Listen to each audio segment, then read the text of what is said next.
Welcome back to the Mirrorfootball podcast. I'm joined around the table by the chief sports writer of the Sunday People, Dave Kidd, the editor of Mirrorfootball, Dan Silver, and the senior reporter at Mirrorfootball, Ian Cruz. We're going to start with Avram Grant, who's been named the new Portsmouth manager. The news confirmed yesterday morning on the club's website. Nobody's surprised, as it's been a massive open secret for some time. I'm going to start with you, Ian. Is that a good move for Portsmouth, or have they sacked Paul Hart too quickly? Well, you have to say Paul Hart has had a torrid time down there. He's been working with probably both hands tied behind his back. You have to feel sympathy for him. He's had very little money to spend. The little bit of money he did get, he was given, I think, on sort of August 31. There you go, 24 hours before the deadline. Do your best. So he's had terrible trouble down there. Have they acted too quickly? It's hard to say, really. I mean, the penalties, financial penalties for dropping out of the Premier League are so vast these days that any manager in the bottom three at this stage of the season has got to expect the sword of Damocles hanging over him. Avram Grant did a really good job at Chelsea, and you suspect he'll do similar for Portsmouth. Whether he's good enough to keep them up, we'll have to wait and see. Well, Dave, he almost won the Champions League with Chelsea. Why has it taken him so long to find another club? I don't think that any of the Chelsea players would have been hanging around thinking, when's Avram going to get another big job, because I think they kind of, what they achieved that season, or almost achieved that season, I think they thought it was in spite of Avram rather than because of him. And John Terry spent most of the season acting as if he was the manager anyway, from my recollection, and maybe he wasn't, more or less. So I don't think Avram's a charismatic top line manager, Yeah, so I was going to say, to an extent, do you think this might actually be where he's got to prove himself? He has, yeah. It's a completely different challenge to Chelsea, where he inherited the team from Mourinho, who won back-to-back titles. Now he really has got to prove himself with the team who have been cobbled together by Paul Hart on transfer deadline day. It really was a case of just finding whoever was out of contracts at the time, really. I think, It's quite interesting because he's got Aruna down. He plays with Drogba for the Ivory Coast up front.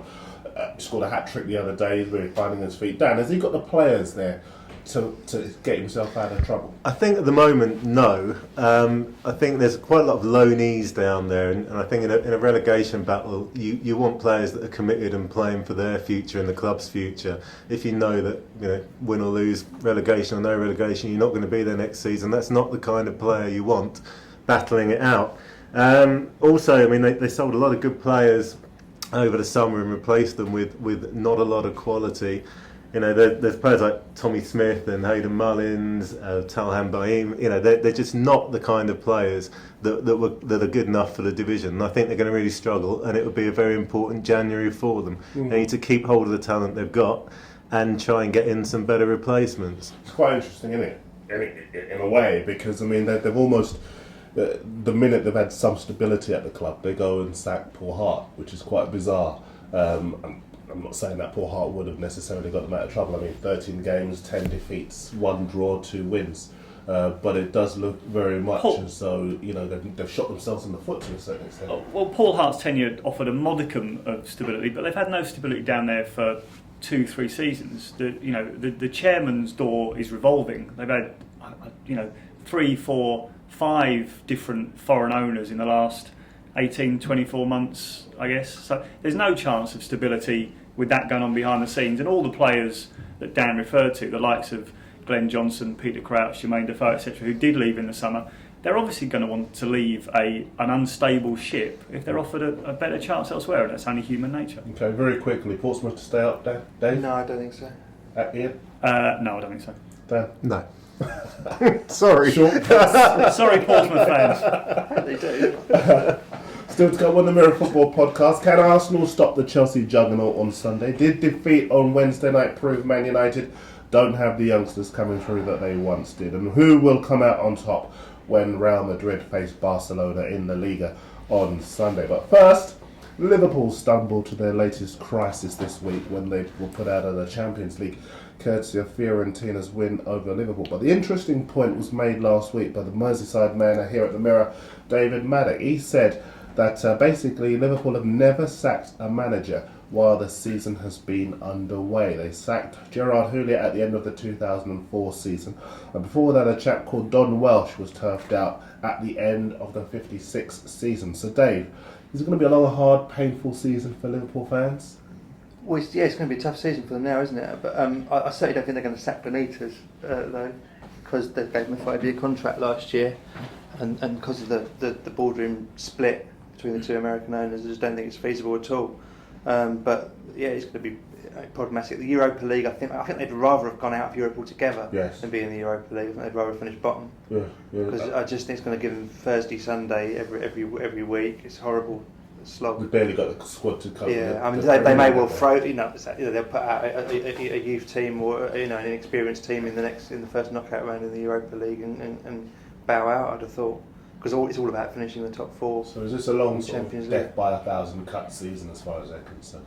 I think so. Yeah, I mean they're not going to invest heavily in January. The strategy has been built far too much on Gerrard and Torres, and you would have said Carragher, but Carragher seems to be slightly over the brow of the hill maybe now, and I think that it's going to be a very tough season. Do you think the fans will actually see the Europa League as a throwaway consolation prize though? I mean, Dave's saying field a youth team, get knocked out, concentrate on being in the top 4, but I remember when Benitez fielded a shadow side in the FA Cup a few years ago and was knocked out, there was uproar on Merseyside that he didn't understand the conditions of the competition and that Liverpool should try and win every competition they enter. I mean, I know obviously finishing in the top 4 and the cash cow that is the Champions League, but I'm not so sure they'll just toss away the Europa League. I think they will be determined to win it. Well, it could end up being the one piece of silverware they can get, and as we all know, fans have different priorities to chairmen and managers and everything else. I think it is all about the league for certainly Liverpool's management and chief execs this season, but I think the fans would like a run in the Europa League. I mean, it's by no means a guarantee that they're going to do well in that competition anyway. There's a lot of good size in there. There's an opportunity that Real Madrid or some such could come in from the Champions League as well. That's a good point, isn't it? I mean, Ruben Kazan, for example, really surprised Inter Milan and Barcelona in that group. If they were, say, to go down into the UEFA Cup, then you wouldn't really fancy Liverpool's chances against a team like that, would you? No. So then you've got Roma, Villarreal, SC20. Steve McLaren's doing well over there. There are some good sides in there. I know Liverpool have been installed as favourites, but as Dave said, they might not necessarily play a strong team.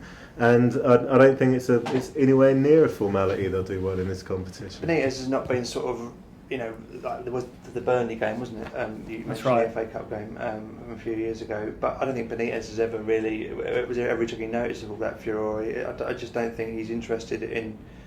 I don't think he's not been terribly interested in the Carling Cup. I don't think he'd be interested in the Europa League. I don't know what the Europa League is really, because it seems to be some strange cobbled together competition. Yeah. Not quite sure what the point of it is. Teams drop in and drop out, and no one seems to know whether they're coming or going really. I mean, Jamie Carragher's saying that he thinks they can win it, but I mean that's obviously getting your excuses in early, isn't it? He has to say that. Of course. They all have to come out and say that, and they all have to come out and say they're going to be committed to it 100%. But I think we'll see the proof of that in the months to come. They're going to finish in the top 4. Do you back them to do that?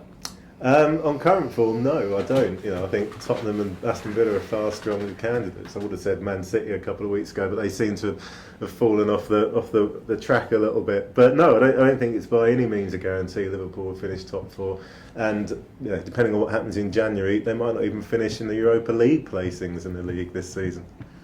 If they're without Torres and Gerrard for any length of time for the second half of the season, if they had been for the first, you wouldn't back them to win any given game, let alone to finish in the top 4. Just very quickly before we move on, how does the man who spent £80 million at a football club have to rely on 2 players, one of whom he inherited?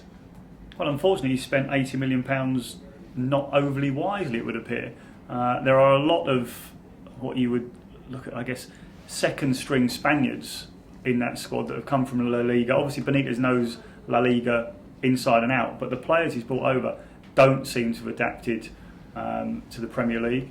Ryan Babel looks to have been an expensive error. All the promise, but no end product, it seems. 2 words, Alberto Aquilani. £20 million on someone who couldn't even play until 2 weeks ago. Yeah. The opening few months of the season are crucial to a team like Liverpool, as the Champions League has proved. And to blow your summer budget on someone who couldn't even take part. lunacy. They need a striker desperately. I mean, they may be getting Van Nistelrooy perhaps, but the summer that Benitez arrived, Owen and Heskey left.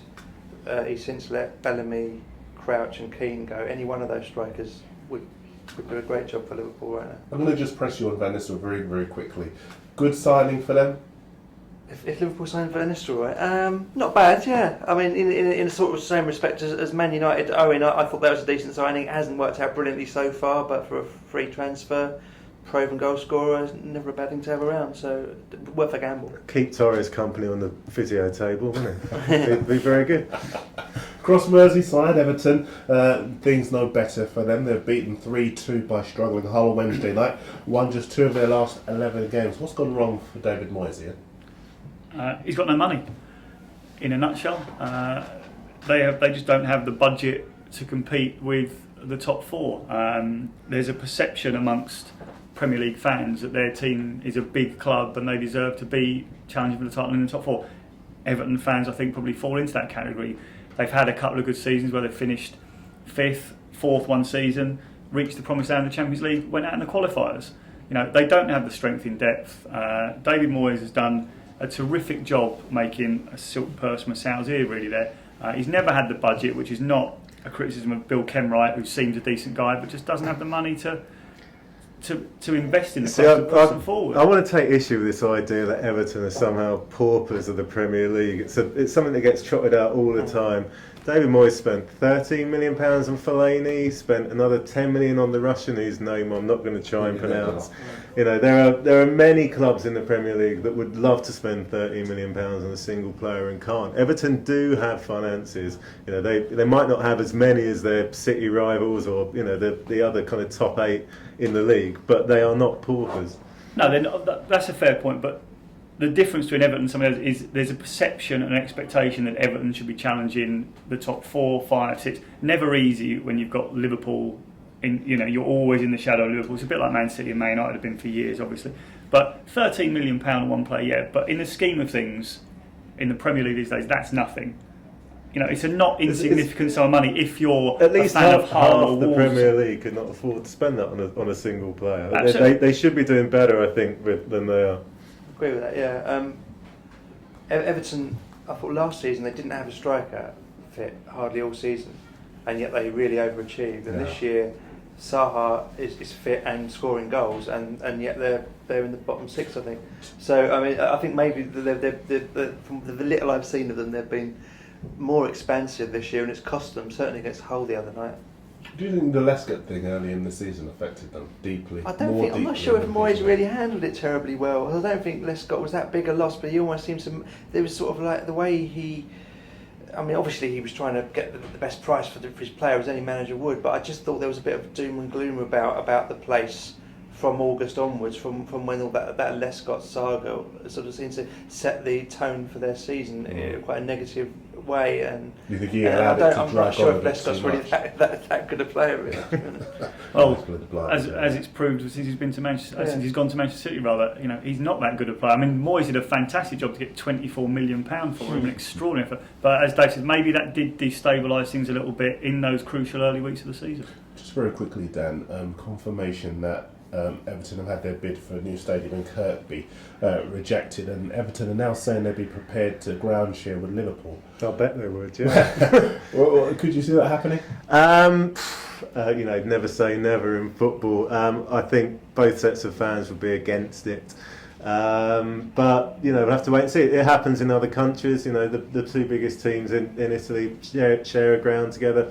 And there's no reason why it couldn't, but I think the football culture in England is so ingrained that I just don't think those 2 tribes will come together. But there are 2 teams here, both complaining about lack of resources and lack of funds. Liverpool and Everton, for slightly different reasons. As Dan says, the 2 Milan clubs share a stadium. Juventus and Torino share a stadium. If it means there's more money to spend on players, why on earth can't clubs share a stadium? But isn't it different in Italy because the stadia are owned by the council in Italy, whereas here, obviously, it's a very different situation.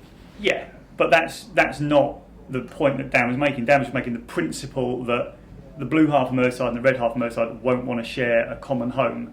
I think time to get over those tribal rivalries. Be rivals when you're playing one another, but there's no reason why you can't share a stadium. I don't think there's an awful lot of correlation between the size of your stadium and how successful you are on the pitch anyway. I think the amount of money you get from gate receipts is fairly small beer these days anyway.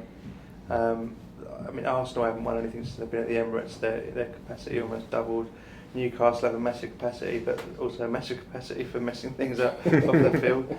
And clubs like Southampton and Leicester have got big stadiums and ended up in the third division. Sure. So I'm not really convinced that I mean, I'd rather they stayed at Anfield and Goodison Who's Park, which are two good old-fashioned football grounds. Who's going to win between Liverpool and Everton on Sunday? Probably a draw. See, I was going to say a draw, but I'll stick my neck out and I'll say Liverpool. I'll say Liverpool as well. Okay.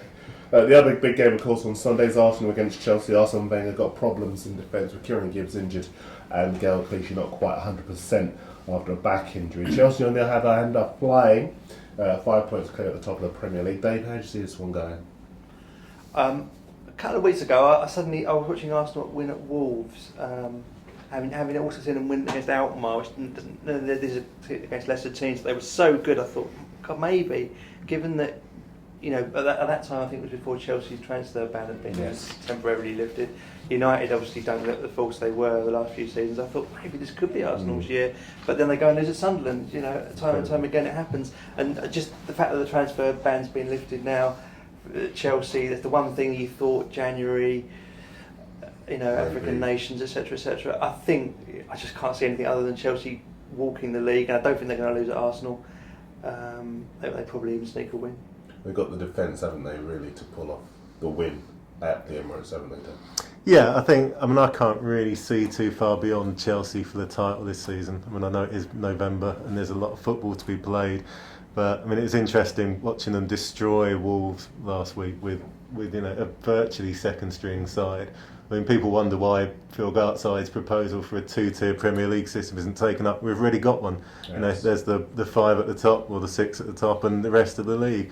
And Chelsea just seem to have everything. They've got the strength, they've got the manager, they've got the players, and they also have the mentality. You know, there's a lot of people in that team that won the title recently, know what it takes to win the title, and are desperate to win it back. And I think they're going to go all the way.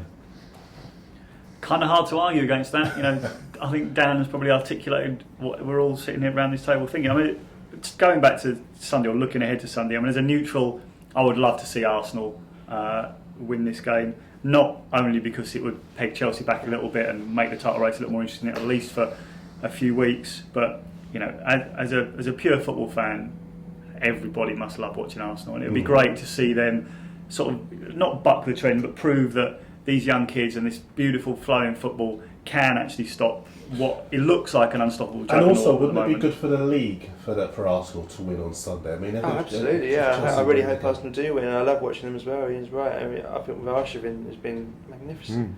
I think they're more eye-catching than ever. They're better to watch than ever. You know, in terms of just pure entertainment. Watching them against the Belgians the other night, it wasn't a competitive match for them really, but they were fantastic. They were great to watch. But then again, as I said, they lose at Sunderland. Just very quickly, Arsene Wenger very upset earlier in the week about the fact that people are talking about the World Cup. Can he stop that? Can he prevent that in World Cup year in this country? No, he hates international football. He's got no interest in the England team. He's got no great. He's always disliked international football. He'd rather the whole thing was abolished, so players didn't go off on international duty. Most club managers would to some extent. Yeah. But particularly Wenger. Of course, it just gets in the way of everything they try and do, doesn't it? But, you know, we're 6-7 months away from the start of the World Cup. He's got a squad full of players who will be going. Of course they're talking about it. Of course they're going to be asked about it. The draw is, I think, next Friday. Chances are a couple of 3 of them will be paired against each other. Exactly. They're bound to be talking about it, and it's nonsense to think they won't. Well, they're talking about England's World Cup hopes hardly impinges on Arsene Wenger and his squad, does it? One more subject we're going to just touch on before we go, because all eyes are obviously going to be on the new camp this weekend when arch rivals Barcelona and Real Madrid go toe-to-toe in El Clasico, the first of the season. Madrid are point clear at the top of the league over there, and they've got Cristiano Ronaldo coming back from injury. So quite simply, Ian, who's going to win? Cheers, Darren. Thanks for that. Again, I mean, a bit like we were talking about a few weeks ago, you might have given a different answer. Barcelona began the season flying, scoring goals for fun. They've had a little blip in the last couple of weeks or so. Madrid have got a stellar squad. All the Galacticos are back. Can they win at the Nou Camp? Yes, they can. Will they? No, they won't. It'll be a draw. Dan? I'm going to go with Barcelona for no other reason than I think they are seen to be getting things back on track, and Ronaldo, I think they will win on Sunday. Barcelona to win with an Henry handball. Fine note to end it on. Well, that's it for the Mirror Football podcast this week. Don't forget, if you've got any views to share with us, post on YouTube and get involved. The Mirror podcast is back next Friday, and Football Spy, our regular transfer service, is back for 2 months from this coming Tuesday. We'll have a special transfer podcast next week where we'll be discussing who could well buy what during the month of January. Until then, we'll see you next time.